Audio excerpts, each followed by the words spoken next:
4 years ago, Resident Evil 4 reinvented Capcom's flagging horror series to great fanfare.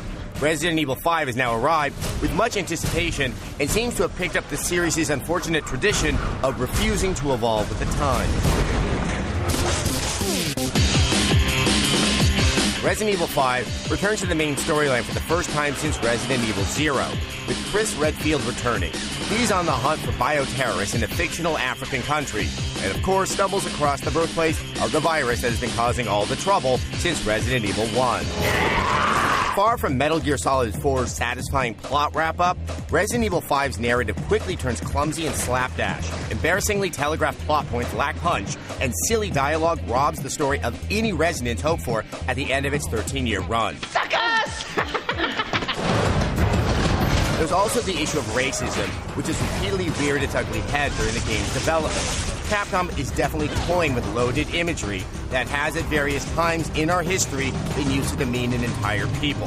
While that isn't the case in RE5, its use in the game lacks any real point of view. This visual symbology is here solely for entertainment, which is both troubling and unnecessary. For the first time in the series, two-player co-op was offered. We strongly suggest that you take them up on the offer, as Chris's co-op partner Sheva has some of the worst AI we've seen since the Haley Joel Osment movie. She loves to waste ammo and sort of stand around while you try to kill the things that are attacking you. The idea is clearly that the challenges presented by the controls and the more 360-degree nature of the combat are alleviated by a second character assisting you. But in the solo game, this just isn't the case.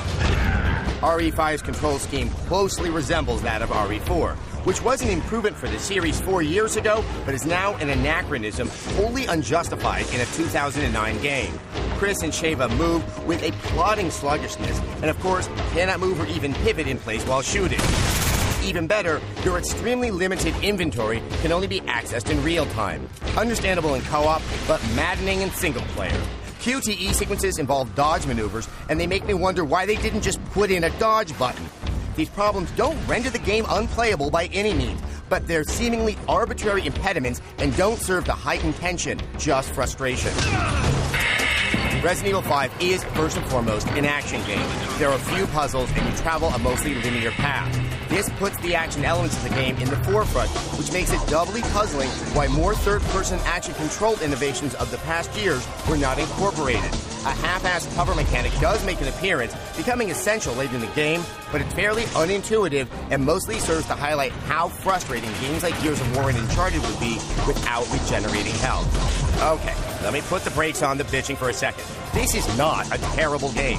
I have a lot of problems with it, but that's not to say I didn't enjoy it. It's gorgeous to look at, some of the levels are very well designed and on par with RE4's best environments, and it is fun to play with a friend, although you'll need a patient one to get through the whole game. The trouble is that what was fresh and exciting in 2005 has been eclipsed by other games' advances in this rapidly evolving industry. Instead of keeping pace, Resident Evil 5 seems all too happy to linger in their shadow. A 3 out of 5.